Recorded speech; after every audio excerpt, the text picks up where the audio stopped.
Mantap. Terima kasih. Tiga pertanyaan dan himbauan dan juga permintaan terkait materi-materi mulai sejarah, kemudian juga ada berorganisasi di PCTA itu memang sudah disiapkan oleh Pak Anas. Nanti dalam satu buku, ya, dalam satu buku ini masih persiapan cetak ya, itu nanti setiap DPC, setiap DPD wajib memiliki buku itu, wajib. Karena memang harus dipelajari bersama. Caranya bagaimana? Ya di masing-masing organisasi itu nanti, di masing-masing kepengurusan organisasi ini kalau bisa dibahas, dibedah. Oh ini loh caranya, ini loh caranya. Nah itu nanti sudah disiapkan juga. Jadi materi sudah dikumpulkan, sudah disiapkan. Kemudian terkait dengan apa yang disampaikan dua teman kita tadi yang isinya mirip, ya, isinya mirip, tapi saya jawab secara bersama-sama aja. Begini, di PCTA ini jelas tegas sang pemrakarsa itu adalah Bapak Kiai Muhammad Mukhtar Mukti. Beliau adalah guru besar di salah satu pesantren, yaitu pesantren Majma'ul Bahirin Sidikiyah. Ya. Sudah menjadi kewajiban murid-muridnya untuk taat dan patuh pada ajaran-ajaran kebaikan itu untuk melaksanakan. Jadi sudah sepantasnya dan wajib setiap murid dari Pak Yai Mukhtar untuk beraktivitas di PCTA Indonesia ini, Pak. Gitu. Itu konteks keanggotaan warga Sidikiyah di PCTA. Tapi ingat, PCTA ini organisasi kebangsaan, bukan organisasi agama. Di sini ada warga lain latar belakang yang berbeda dari sisi agama, berbeda dari sisi kesukuan, berbeda budaya, berbeda, sehingga seandainya ada warga Sidikiyah kemudian beraktivitas di PCTA, saya mengingatkan podo-podo murid Pak Yai, saya mengingatkan jangan menganggap bahwa ini punya Sidikiyah. Memang sang pemrakarsa adalah guru besar kita, sehingga berilah saudara-saudara kita ini ruang kenyamanan yang sama seperti kita semua. Ojo nganggap aku Sidikiyah, ngapunten salah. Saya sebagai warga Sidikiyah mengatakan itu salah, nggak boleh, nggak boleh. Sehingga, mohon maaf ini Pak Beni, di Sidikiyah sendiri, ketika beraktivitas di PCTA, kita menghilangkan sebutan mursyid, kita hilangkan, kita menyebutnya sang pemrakarsa. Ketika kita menyebut Pak Adib misalkan, di lingkungan Sidikiyah kita menyebutnya beliau adalah khalifahnya Pak Yai, khalifah Sidikiyah.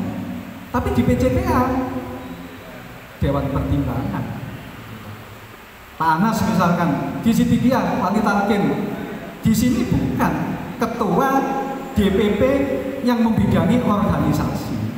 Sebutan-sebutan itu di internal Sidikiyah kita sampaikan supaya saudara-saudara kita itu punya ruang kenyamanan yang sama, gitu loh.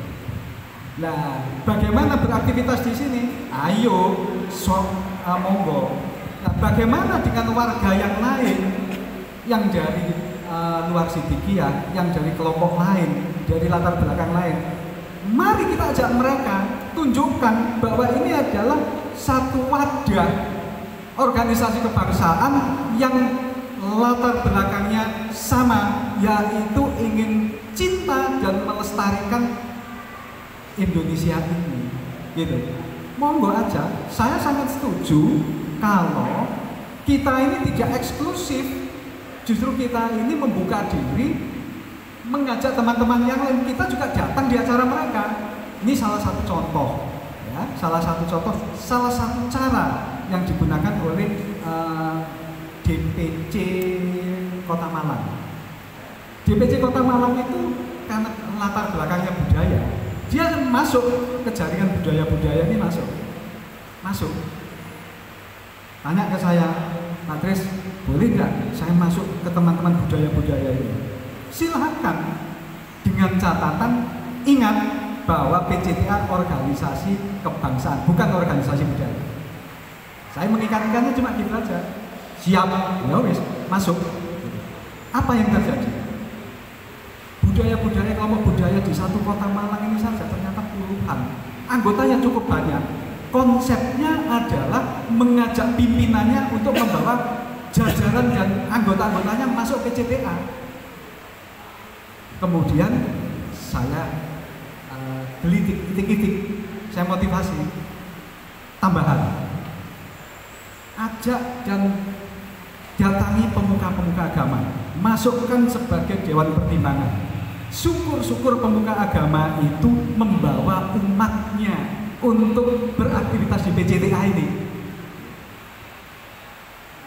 Bawa umatnya, alhamdulillah berkat rahmat Allah yang Maha Kuasa. Suatu ketika kami diundang di daerah Pakis Haji masuk Pagelaran, nama desanya Pagelaran. Di sana itu ada pura paling lama di Malang, Pura Eka Paksi, Desa Pagelaran. Di sana ada sekitar 135 kepala keluarga dengan jumlah jiwa, cacah jiwanya adalah sekitar 1.500 jiwa umat Hindu. Sudah masuk PCTA, aktivitasnya sudah ikut PCTA. Itu salah satu bentuk dari kelompok budaya diajak, dari kelompok agama diajak, mohon membawa umatmu. Apa yang dilakukan? Kemudian saya juga diundang ke salah satu gereja Katolik, sehingga waktu itu izinnya dari paroki. Kami diundang. Jadi setelah misa selesai, kami diberi kesempatan sekitar 1/4 jam, setengah jam untuk menyampaikan. Tapi ternyata kami sudah siap berangkat, masih ada kendala, kegiatan mereka berangkat. Artinya cara-cara itu dilaksanakan oleh teman-teman untuk mengajak, menyiarkan cinta tanah air. Ini organisasi cinta tanah air, ini bukan organisasi agama. Walaupun latar belakang masing-masing tokoh-tokohnya agamawan. Ini bukan organisasi budaya, walaupun latar belakang tokoh-tokohnya budayawan. Monggo silakan. Tanggal 31 Oktober ini layak untuk kita contoh, kita apresiasi. Pengurus Malang yang jumlahnya beberapa orang, beberapa gelintir itu, saya katakan gelintir karena nggak lebih dari 10 orang, melaksanakan kegiatan dengan menggandeng saudara-saudara dari kelompok budaya, kelompok agama, dan kemudian para mahasiswa. Malang itu kebetulan jumlah mahasiswanya cukup banyak. Dilaksanakannya di DOM UMM, Universitas Muhammadiyah Malang. Ya, peserta yang hadir 8.600 untuk pertama kalinya sama-sama mengucapkan sumpah jati diri bangsa. Layak diapresiasi, layak kita ikuti jejak itu. Datang lagi ke saya. Ya saya cuma beberapa orang ini saja Pak. Bagus, saya sampaikan di forum-forum nanti supaya ditiru yang lain. Kemudian saya masuknya lewat budayawan itu. Ya, tapi ingat ini organisasi kebangsaan. Iya Pak, siap. Saya mengingatkannya ya di situ, areanya itu, gitu. Ya, itulah kenapa yang ada di Mojokerto, di Surabaya, di Madura, silakan monggo undang mereka. Jangan sampai kemudian maaf ya, a priori ketika itu bukan kelompok kita, nggak bisa. Dasarnya sudah jelas itu, yang kedua itu Bhinneka Tunggal Ika. Dasarnya juga sudah jelas sampai muncul organisasi ini adalah yang dibahas itu Kitab Sutasoma. Dan di Kitab Sutasoma itu Bhinneka Tunggal Ika. Dan Bhinneka Tunggal Ika kita yang ada di Indonesia berbeda dengan E Pluribus Unum yang ada di lambangnya Amerika. E Pluribus Unum memang artinya berbeda-beda tetapi tetap satu, bahasa Yunani. Ya, Bhinneka Tunggal Ika berbeda-beda tetapi tetap satu, sama, tapi jangan disamakan. Kenapa? Kalimat aslinya adalah Bhinneka Tunggal Ika Tanhana Dharma Mangra. Berbeda berbeda-beda tetap satu dengan dharma yang satu. Tidak ada selingkuh dengan yang lain. Tanhana dharma makroai selingkuh. Ngerti Pak? Tidak ada yang kedua. Gitu loh. Tanhana dharma makroai. Siap nggih? Enak ya siap ini. Monggo mau istirahat atau